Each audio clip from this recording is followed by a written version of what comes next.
10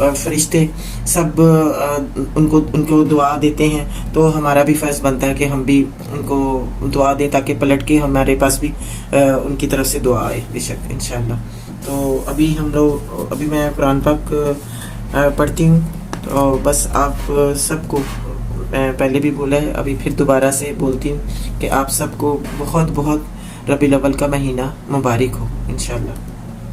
آپ سب کے لیے رحمتیں برکتیں لے کر آئے، اور سب کی مشکلیں سب کی پریشانیاں اللہ تعالیٰ دور فرمائے، اور دن دگنی رات چگنی ترقی عطا فرمائے آپ کے بچوں کو، آپ کے خامدوں کو، اور اللہ تعالیٰ بیٹیوں کے نصیب بہترین کرے، اور جن بچیوں کے رشتوں کے مسئلے مسائل ہیں، رشتے نہیں آ رہے اور مائیں رشتوں کے انتظار میں ہیں، بس اللہ کرے کہ اس مبارک مہینے کے صدقے ان بچیوں کے جلد سے جلد رشتے آئیں، اور بہترین رشتے آئیں، اور وہ اپنے گھروں کی ہو جائیں۔ اللہ کرے کہ ایسا ہو کہ جو بہت انتظار میں ہیں، بہترین رشتوں کے انتظار میں ہیں، اور بیٹے جو رشتوں کے انتظار میں ہیں، اللہ کرے کہ اس مہینے کے مبارک مہینے کے صدقے ان لوگوں کے اللہ تعالیٰ اس مراد کو پوری کر دے ان لوگوں کی، اور اللہ تعالیٰ ان پہ اپنا فضل و کرم کر دے، اور جلد سے جلد بہترین رشتے آ جائیں انشاءاللہ، آمین ثم آمین یا رب العالمین۔ ابھی قرآن پاک پڑھتے ہیں۔ رکوع میں نے 15 رکوع پڑھا تھا، اور ابھی تک 15 رکوع چل رہا ہے، اور 29 آیات پڑھی ہیں، اور اس سے آگے پڑھتے ہیں۔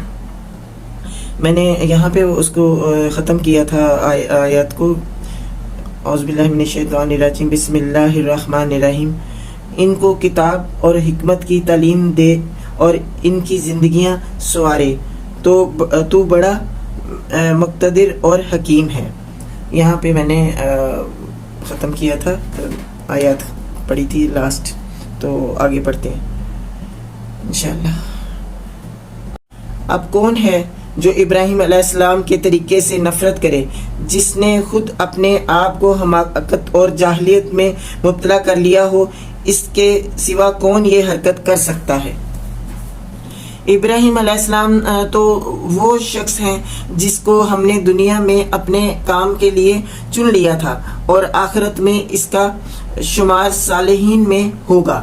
اس کا حال یہ تھا کہ جب اس کے رب نے اس سے کہا مسلم ہو جا، تو اس نے فوراً کہا میں مالک کائنات کا مسلم ہو گیا۔ اسی طریقے پر چلنے کی ہدایت اس نے اپنی اولاد کو کی تھی، اور اس کی وصیت یعقوب علیہ السلام اپنی اولاد کو کر گیا۔ اس نے کہا تھا کہ میرے بچوں، اللہ نے تمہارے لیے یہی دین پسند کیا ہے، لہٰذا مرتے دم تک مسلم ہی رہنا۔ پھر کیا تم اس وقت موجود تھے جب یعقوب علیہ السلام اس دنیا سے رخصت ہو رہا تھا؟ اس نے مرتے وقت اپنے بیٹوں سے پوچھا بچوں، میرے بعد تم کس کی بندگی کرو گے؟ ان سب نے جواب دیا ہم اسی ایک خدا کی بندگی کریں گے جسے آپ نے اور آپ کے بزرگوں ابراہیم علیہ السلام، اسماعیل علیہ السلام اور انہیں خدا مانا ہے، اور ہم اسی کے مسلم ہیں۔ وہ کچھ لوگ تھے جو گزر گئے، جو کچھ انہوں نے کمایا وہ ان کے لیے ہے، اور جو کچھ تم کماؤ گے وہ تمہارے لیے۔ تم سے یہ نہ پوچھا جائے گا کہ وہ کیا کرتے تھے۔ یہودی کہتے ہیں یہود ہو تو راہ راست پاؤ گے، عیسائی کہتے ہیں عیسائی ہو تو ہدایت ملے گی۔ ان سے کہو نہیں، بلکہ سب کو چھوڑ کر ابراہیم علیہ السلام کا طریقہ، اور ابراہیم علیہ السلام مشرکوں میں سے نہ تھا۔ مسلمانوں کہو کہ ہم ایمان لائے اللہ پر اور اس ہدایت پر جو ہماری طرف نازل ہوئی ہے، اور جو ابراہیم علیہ السلام، اسماعیل علیہ السلام، اسحاق علیہ السلام، یعقوب علیہ السلام اور اولاد یعقوب علیہ السلام کی طرف نازل ہوئی تھی، اور جو موسیٰ علیہ السلام اور عیسیٰ علیہ السلام اور دوسرے تمام پیغمبروں کو ان کے رب کی طرف سے دی گئی تھی۔ ہم ان کے درمیان کوئی تفریق نہیں کرتے اور ہم اللہ کے مسلم ہیں.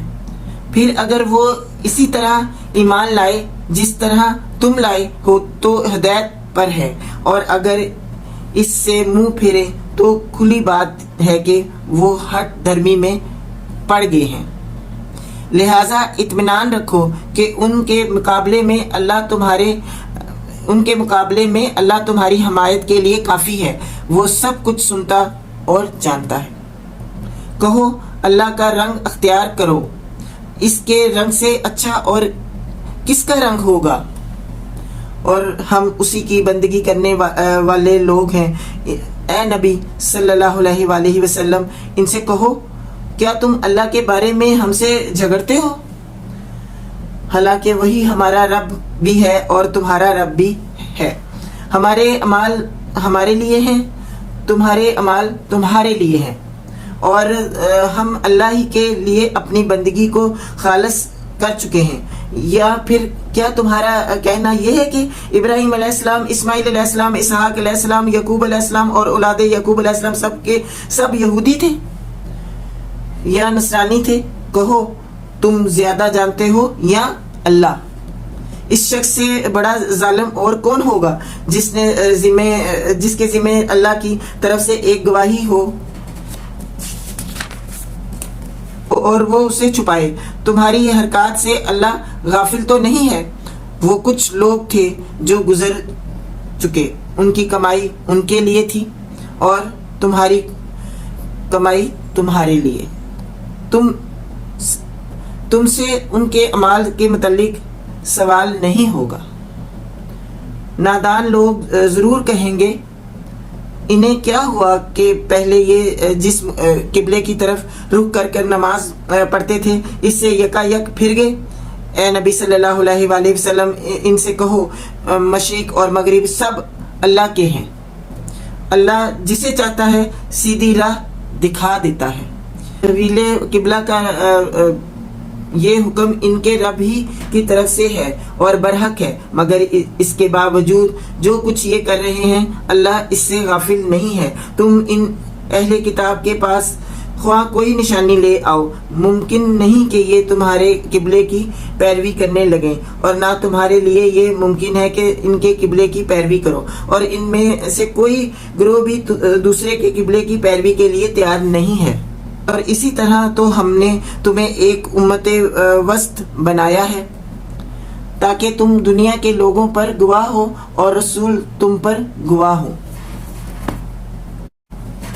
پہلے جس طرف تم رخ کرتے تھے اس کو تو ہم نے صرف یہ دیکھنے کے لیے قبلہ مقرر کیا تھا کہ کون رسول صلی اللہ علیہ وآلہ وسلم کی پیروی کرتا ہے اور کون الٹا پھر جاتا ہے.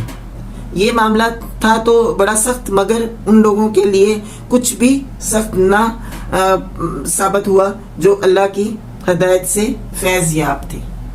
اللہ تمہارے اس ایمان کو ہرگز ضائع نہ کرے گا.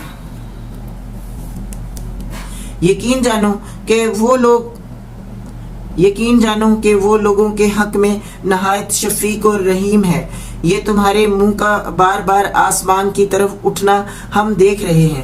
لو ہم اسی قبلے کی طرف تمہیں پھیر دیتے ہیں جسے تم پسند کرتے ہو. مسجد حرام کی طرف رخ پھیر دو. اب جہاں کہیں تم ہو اسی کی طرف منہ کر نماز پڑھا کرو.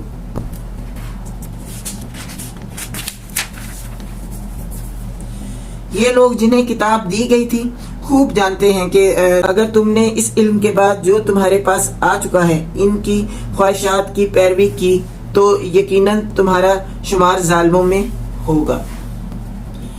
جن لوگوں کو ہم نے کتاب دی ہے اور وہ اس مقام کو جسے قبلہ بنایا گیا ایسا پہچانتے ہیں جیسا اپنی اولاد کو پہچانتے ہیں، مگر ان میں سے ایک گروہ جانتے بوجھتے حق کو چھپا رہا ہے. یہ قطعی ایک امر حق ہے تمہارے رب کی طرف سے، لہذا اس کے متعلق تم ہرگز کسی شک میں نہ پڑو. ہر ایک کے لیے ایک رخ ہے جس کی طرف وہ مڑتا ہے، بس تم بھلائیوں کی طرف سبقت کرو جہاں بھی تم ہوگے اللہ تمہیں پالے گا، اس کی قدرت سے کوئی چیز باہر نہیں۔ تمہارا گزر جس مقام سے بھی ہو وہیں سے اپنا رخ نماز کے وقت مسجد حرام کی طرف پھیر دو، کیونکہ یہ تمہارے رب کا بالکل برحق فیصلہ ہے اور اللہ تم لوگوں کے اعمال سے بے خبر نہیں ہے۔ اور جہاں سے بھی تمہارا گزر ہو اپنا رخ مسجد حرام کی طرف پھیرا کرو، اور جہاں بھی تم ہو اسی کی طرف منہ کر کے نماز پڑھو، تاکہ لوگوں کو تمہارے خلاف کوئی حجت نہ ملے۔